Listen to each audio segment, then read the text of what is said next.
Right. And big thanks to the folks at Anti-War right now who reposted the stream for this show. That is cool. I like that. Thank you guys and ladies over at Anti-War. Really appreciate that. And I also want to mention again how much I appreciate your support for the program, as we do have these distant goals.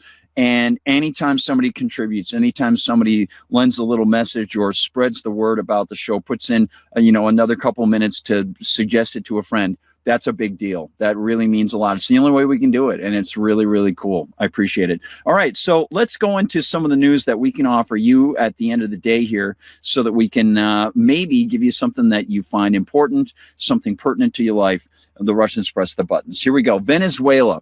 Now, I'm going to touch on this briefly, as you saw in the billboard for the program. The U.S.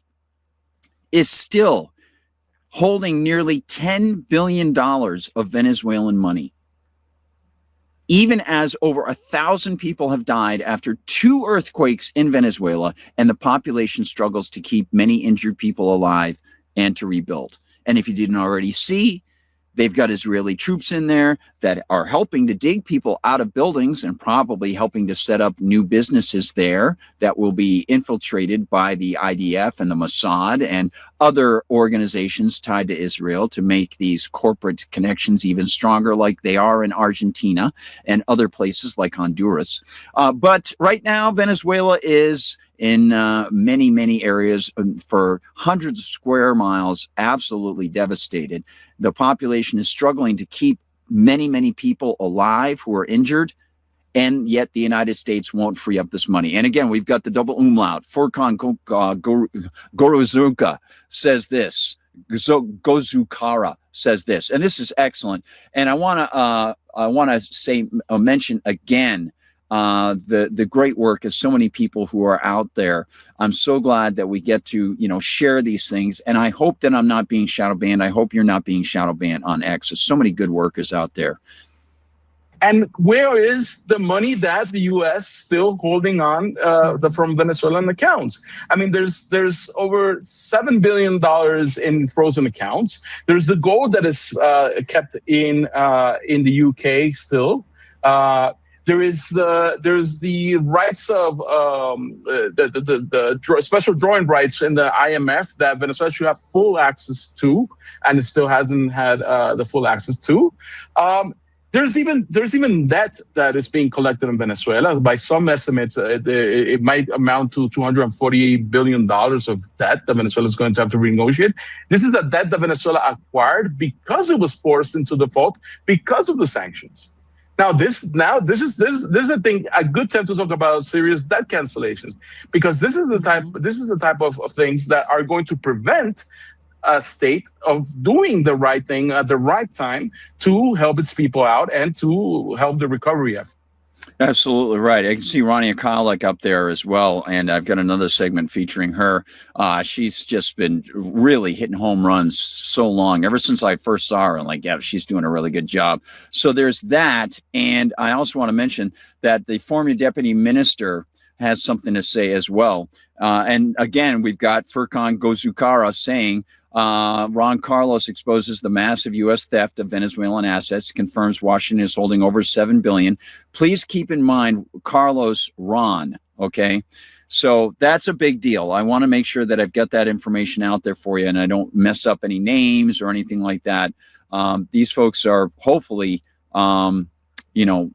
folks are recognizing how much hard work they're doing, and it's really difficult. I know some people are. I've spoke to a couple of people today. They're like, I'm thinking about if I could just contribute somehow to help Venezuela, but I don't trust where the money might go. Well, there's a lot of Venezuelan money that is their money, and they're not getting it because the U.S. government stole it, just like they've stolen Russian money, just like they've stolen Iranian money, and now we'll go to Ukraine. This big Ukraine-Russia story. It is big. This is, I don't report this with any sort of excitement in any way that the Russians have struck back with such force. but it was expected. We've been talking about this a lot because the Europeans and the Americans, yes, the Americans have not given up. They're going to send over another $9 billion. They continue to fund NATO. They continue to give even more money to NATO for military reasons. They haven't reduced the amount. And Trump, if anybody tells you Trump is not contributing as much to NATO through your pockets as was contributed in the past, that's absolutely false. It is false. I looked up the numbers. We discussed it a few days ago. Here's the latest. Ukraine hit more civilians in Belarus. Another attack on a bus similar to the Ukrainian attack at the start of June near St. Petersburg. And you can see this, and we'll have more on this report coming from RT in just a minute. Ukrainian drone strikes Belarus tourist bus. Again, the second one in less than a month. 3 people have been injured after a Ukrainian drone struck a tourist bus. It's so difficult to figure out that that is a civilian target. But like I said, civilian, military, they say that it was on a government road, so it could have been doing, who knows? They'll come up with any rationale. 3 people have been injured after a Ukrainian drone struck a tourist bus traveling from Belarus to Russia's Black Sea coast, officials from both countries said on Thursday. The bus, carrying 19 passengers from the Belarus capital Minsk to the resort city of Anapa, was hit near the Krasny-Kamensk border crossing in Russia's Bryansk region. Acting Bryansk region governor Irgo Kovalchuk said that the Ukrainian terrorists used an aircraft-type drone in what he described as a targeted strike on civilians. And of course, that's an area, if you're not familiar with the Bryansk region, that's an area that used to be in with Ukraine, that originally the whole area was part of Russia for 1,000 years. And then the Russians allowed that area to split off in the 1990s with an agreement from people like James Baker that said, if you allow this section of Ukraine to go, if you allow East and West Germany to reunite, then we promise that NATO will not expand into the Iron Curtain countries like Latvia, Lithuania, Estonia, Georgia, and all those places. And instead, the Russians kept their promise, but the Americans and the NATO allies did not, and they expanded and, of course, ended up overthrowing Ukraine around 2005, 2006, when they started to put in the chemical biological weapons plants with Dick Lugar and Barack Obama, then senator, going over there with hundreds of millions of dollars to start them in not only Ukraine, but in Georgia and in Lithuania and Estonia. And then, of course, later, after Yanukovych was pushed out the first time in the mid-2000s, then he got back in 2013, was making a deal with the Russians rather than connecting with the EU. He was going to connect more closely with the Russians. And of course, they overthrew him again, thanks to Victoria Nuland, Jeffrey Pyatt, John McCain, Joe Biden, and others. And we had the whole Burisma imbroglio. We had the invasion in early 2014 into the Donbass region. And we had the Nazis slaughtering the ethnic Russian people. And that goes back decades because they didn't like the Soviets, and the Americans connected with pro-Nazi factions that didn't like the Soviets, who all had congregated into Ukraine. So that's where you get the Azov Battalion. That's where you get so many of these ties with American CIA and even elements like Gene Kirkpatrick going back decades. So there you go. And that's why, of course, James Baker was very well aware of what they were doing already in Ukraine. He knew what was going on because they already had CIA ties there. So that is what the Ukrainians did to that bus. But let's get to the Russian hit against the Ukrainians, because this, I think, is a big, big, big one. We're going to go over to here to X, and I've got some footage about all of these things tied together coming from RT video. First, this appears to be the widening of the Russian strikes that many observers expected when Ukraine ramped up its attacks on Russian civilians and the EU pushed more drones into Ukraine.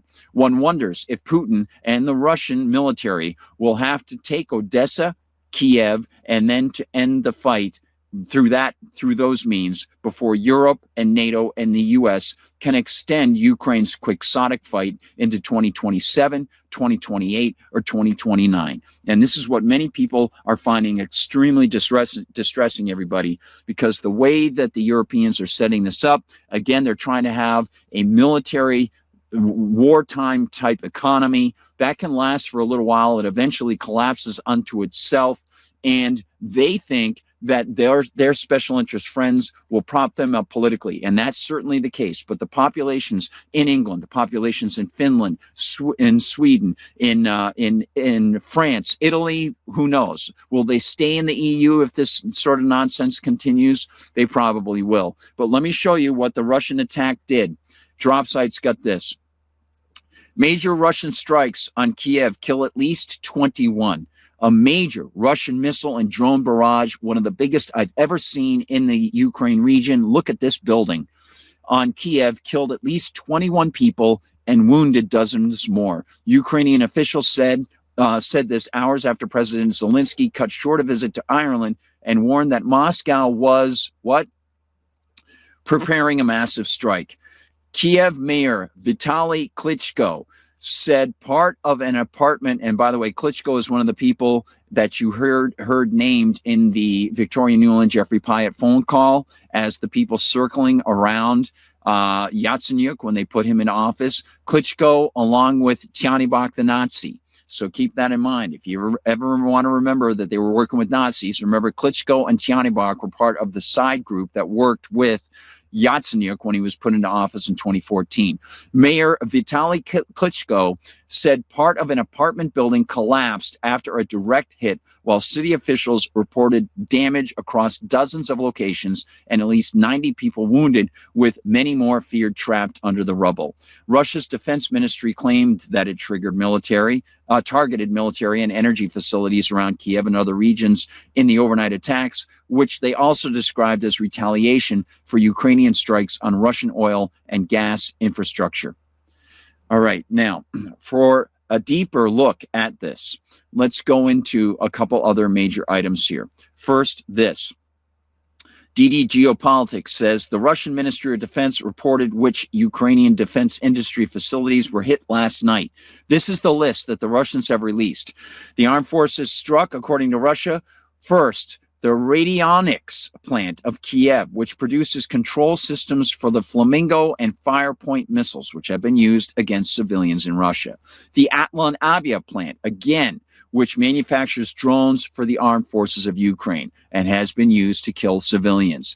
The main production base of the Antonov State Enterprise, the main production base in Ukraine. The Kiev radio plant, JSC, a leading enterprise engaged in the modernization of sighting complexes for all types of tanks and infantry fighting vehicles. The Kiev 25 industrial enterprise, which manufactures and stores electronic warfare hardware and software. The Chiaka, not Chaka like Land of the Lost, the Chiaka Transport and Logistics Center, where UAVs and ammunition were stored. You might have heard of that one a few times in the past. And the Grand Terminal Fuel Depot, as well as gas stations, which we discussed last night in Kiev and the Kiev region. All right, now let's go over into more on this and talk about more from the folks at RT, Russia-Ukraine. Here we go. This is some major coverage here. Of course, it's slanted. Want to let you know it's coming from RT, but they do a pretty decent job, I think. Well, this is RT International reaching you live from our news center in Moscow. I am Mike Okwacha with the updates. Now, the Ukrainian armed forces have struck a bus traveling from Belarus to the city of Anapa in the south of Russia. 3 Belarusian citizens were wounded as a result, and that's according to the Belarusian Health Ministry. The Russian ambassador at large of the Ministry of Foreign Affairs commented on the attack, calling it a deliberate strategy approved by the Kiev's Western allies. And meanwhile, Ukraine says that Russia has carried out its largest attack on Kiev thus far in the conflict. Moscow confirms it conducted strikes by land, sea, and air, hitting military and energy infrastructure in the capital, as well as airfields in 5 regions across the country. Now, Russia's Ministry of Defense specified 8 enterprises that were targeted. Now, RT correspondent Roman Kosarev brings us up to speed. Vladimir Zelensky cut short his European money-begging tour by leaving Ireland and Russian back to Ukraine after warning everyone of a massive Russian missile attack overnight. While he was away, an apocalyptic scene was unfolding in Kiev as Russia carried out its multiple strikes. Now, the Defense Ministry issued a statement saying that it targeted military, industrial, and fuel and energy complex facilities in Kiev and the surrounding region, adding that it was in response to Ukraine's continuous terrorist attacks against Russia. Kiev mayor, the former boxer Vitaly Klitschko, said that the strikes were the most massive to date and also cited the use of ballistic and cruise missiles as well as drones. July 3 has been declared a day of mourning in Kyiv in memory of the victims of the enemy's largest-scale attack on the capital. On this day, flags will be flown at half-mast on all municipal buildings in the city. The Russian Foreign Ministry spokeswoman Maria Zakharova also mentioned Klitschko's statement regarding the most massive attack on the Ukrainian capital, but she pointed out that all targets were of military nature and those targets were used to kill civilians in Russia. Even Klitschko was able to formulate it clearly this time. It was a terrible night for Kiev, the most massive attack. I can only add one thing. Not against peaceful Kiev, but against military strategic targets that were being used by the Kiev regime to kill civilians. The Russian Defense Ministry confirmed that long-range precision-guided weapons, including air-based, ground-based, and sea-based missiles, as well as drones, have indeed been used. Now, plumes of smoke could be seen all over the Kiev region, as well as other areas of Ukraine, with the main concentration right around military and energy sites. Other areas in Ukraine that were struck included Dnipropetrovsk, Poltava, Cherkasy, Chernigov, Kharkov, Sumy, Pavlograd, Zaporozhye, and Lyrian. Now, I'm going to stop it there because, of course, you know, if people, amongst all the things that people handle each day, take a cursory look at some of these things, a lot of that becomes background noise.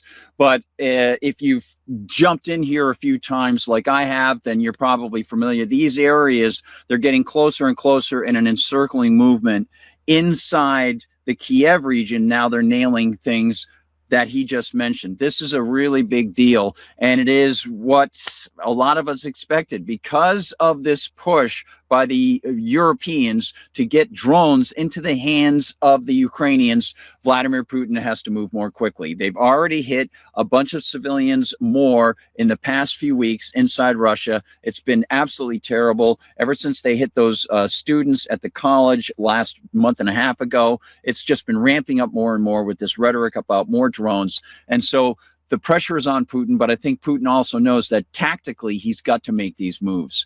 And it's going to see more civilians die inside Ukraine as this sort of attack from the Russians sees mostly military targets, but inevitably some of these things are going to go wrong. And I don't think that he's intentionally targeting civilians, but it could lead to something even more dramatic. Why? Because, again, Kaja Kallas doesn't get it.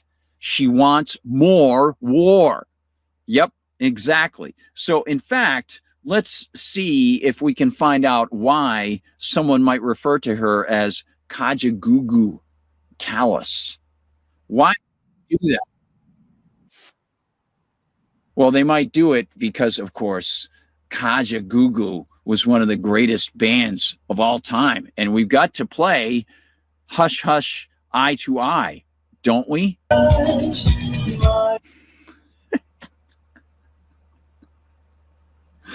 Oh, man. Did they just like stamp those out?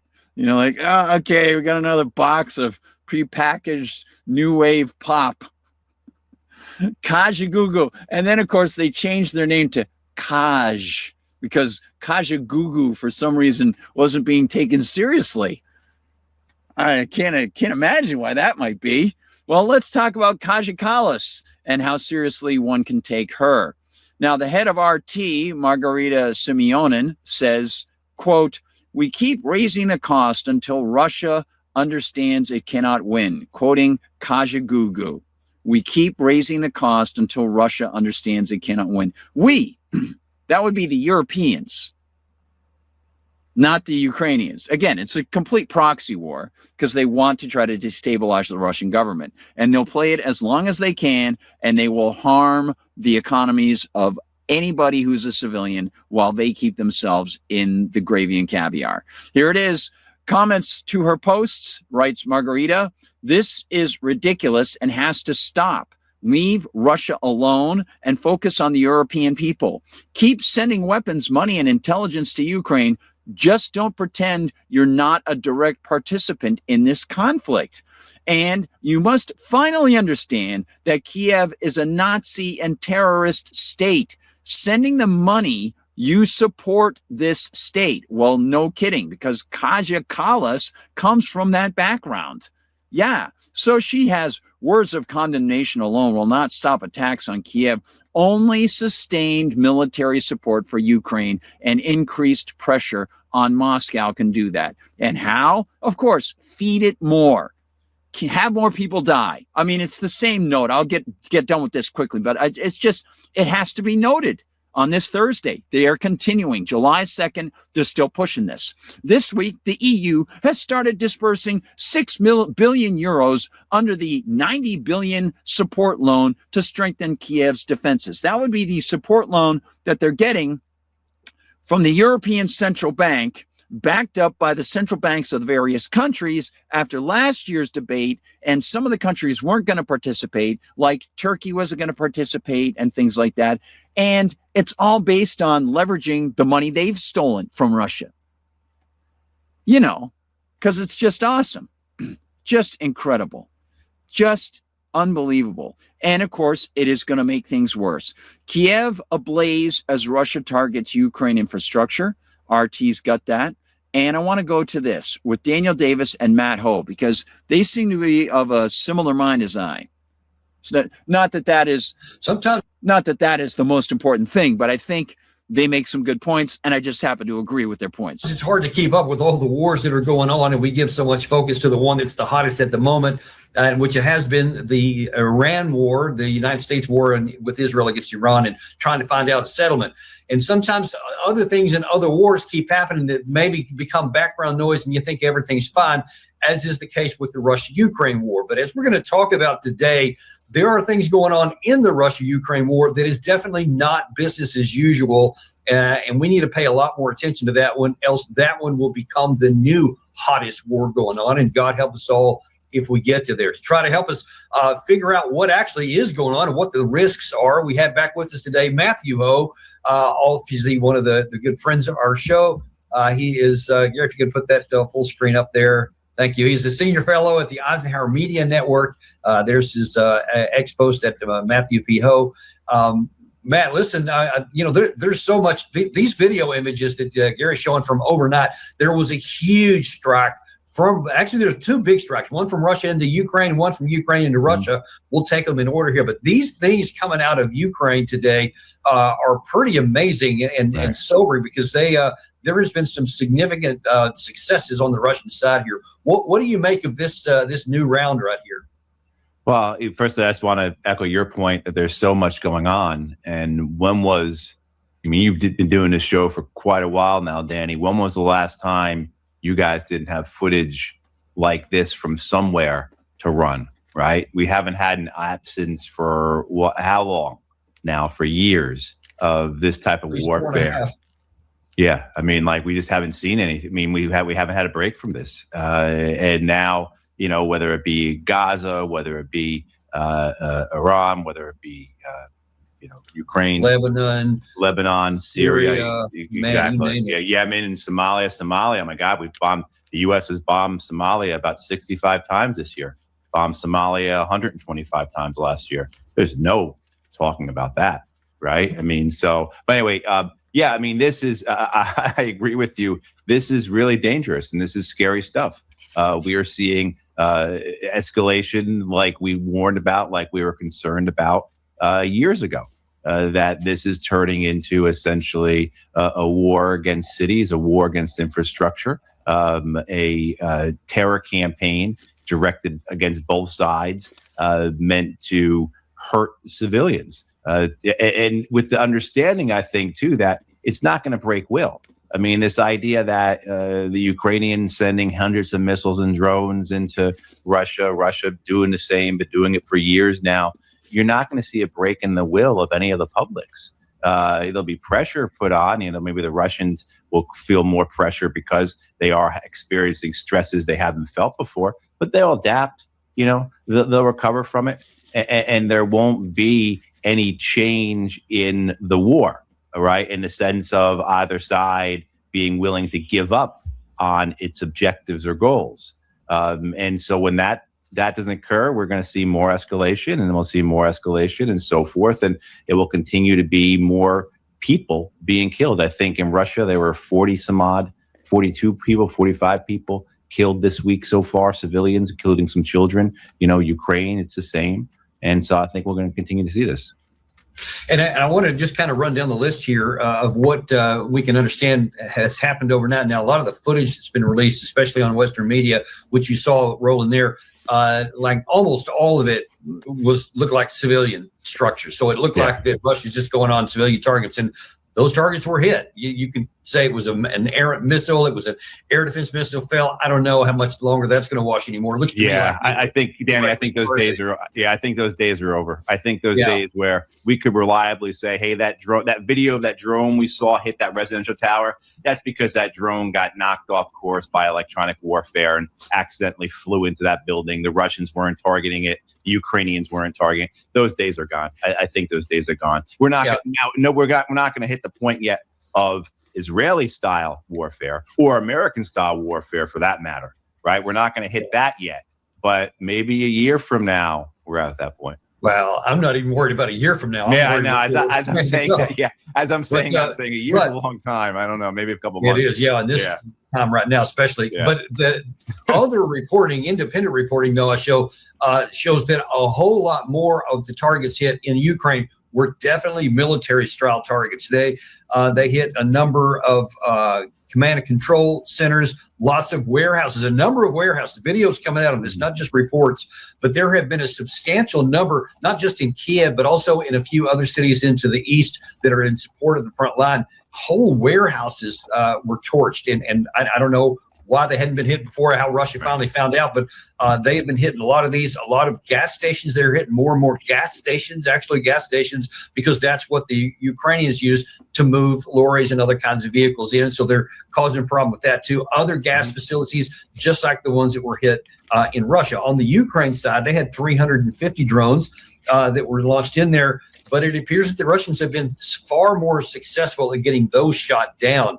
As a matter of fact, this one right here, this is being reported on the Kiev Post, and this one was one strike here. This is the only one we have any video for of all 350 that apparently got through. And it's you see, it's a pretty large oil or gas, I think, in this one complex, and there's only one target so far.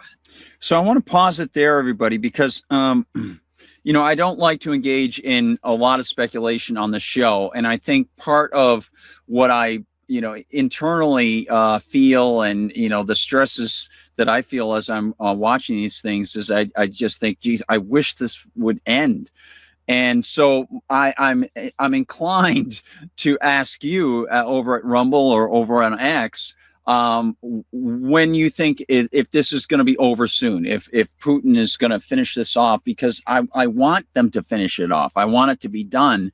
And I want some people to survive in Ukraine. And I don't want all these stresses and this massive corruption machine inside the EU with people like Kaja Kallas and people like the NATO leader, Mr. Ruta, and others in the military-industrial complex who are on the other side of it, making money and at the expense of people's blood and so-called treasure. And so I would like to ask you, do you think this is going to be over? Do you think Putin will finish this by November or whatever? But I not only does it seem like idle speculation in a way, but it's not really idle speculation. It's done from the heart with a hope that it's going to be done. But who knows? It's just so difficult. And I just want to mention this as well over at the Rumble. Over at the Substack, that Mike Gardner Goldsmith Substack. I said, next, let's recall that many European nations are ready to return escaped Ukrainians who don't want to fight for Zelensky. So here is the story. You probably got to see this from Responsible Statecraft if you were over at their site the past couple of days. Responsible Statecraft, you got it. Yep. From June 12th, don't forget, Europe wants to force Ukrainian refugees to return home to fight. EU leaders are hardening their policies, thinking that sending men back will resolve Kiev's recruitment crisis, but it will only prolong an unwinnable war. That one by Naaman Carl and Thomas Habtom from the middle of June. They say, at a European Union summit earlier this month, Sweden's migration minister revealed that there is, quote, strong support among European governments for excluding military-aged Ukrainian men from the bloc's temporary protection scheme for Ukrainian refugees. Now, strangely enough, these are people in Sweden who have been utterly open to every other kind of migration. But when it comes to the migrants who are trying to escape being drafted and forced into military service in Ukraine, now they're thinking about hardening their refugee status line. It's just the hypocrisy. They just, you know, it's like you don't even have to be super sensitive to this stuff. You just have to say, wait, what? Wait a second. Weren't these people the ones who were bringing all these people in from like Somalia and Libya and stuff for years and everything? And a lot of people were saying they don't fit in and they're having problems. They get in welfare, they're violent, stuff like that. But now you're going to return some of your migrant population. Oh, but that's right. It's the ones that Ukraine wants to fight the Russians with. Oh, I see how it works. Okay, that's so kind of you. Meanwhile, the EU will prosecute people who share RT videos. Yay! All right. Woo! Get ready. Have fun if you're traveling for vacation anywhere in the EU. If you've been sharing RT videos, enjoy. And if you're thinking about maybe, you know, operating an ISP for any clients or anything from, no. Because, of course, any of the hosts like ISPs that allow such videos on their platforms, the EU court backs criminal prosecution for sharing RT videos. And it comes from RT. Hey, it's the Hey Ho guys. Hey ho. They were always, in the 90s, you didn't have a hip-hop hit unless you hired the Hey Ho guys. You know, this hip-hop tune is pretty darn good. Yeah, but it's missing something. You think so? Yeah, Biff, I think so. Here in this production studio, we always try to crank out the hits. I think it's missing something. What do you think it's missing there, Buff? Well, Biff, I think it's missing the classic 90s hip-hop sound of the Hey Ho guys. Hey ho, hey. You mean like anytime somebody mentions hooking up with a woman or they mention a woman's derriere, then they got to say something like, hey ho. That's right. It's the Hey Ho guys. Scoring with a lady. Hey ho, hey ho. All right, there you go. That's a little musical analysis from my old DJ days. All right, so there you are, everybody. Have fun. The greatest thing is the Court of Justice of the European Union issued this ruling today, Thursday, as they would say in Police Squad, in a case from Germany where 3 people are being prosecuted for publishing RTDE videos on a freely accessible website. What? The site did not charge readers and was financed only through voluntary donations. Of course, the Court of Justice for the EU said that made no difference and ruled that all persons who are directly or indirectly responsible for making banned content available to the public can be treated as operators under EU sanctions rules. Telephone operator, why can't I see you later? Yeah, little Pete Shelley for you there. I know, classic hits all the way here on the show. The judges argued it was irrelevant if the individuals were running a business, how long the content was available, or how widely it was spread. Under the German law cited in the ruling, violations of EU sanctions-based media bans can carry up to 5 years in prison. Yeah, it's great. Because, you know, the Russians are the bad guys. They're just totalitarian. Putin's a dictator. And if you share anything from Russia, we'll show you what it's like to get dictated to. The EU banned RT and Sputnik, among other Russian media outlets, after the Ukraine conflict escalated in 2022. Brussels said the sanctions would remain in place until the end of the Ukraine conflict and after Moscow ceases to conduct disinformation and information manipulation against and actions against the EU. Now, if, however, you want to play some kajigoogoo, don't be too shy.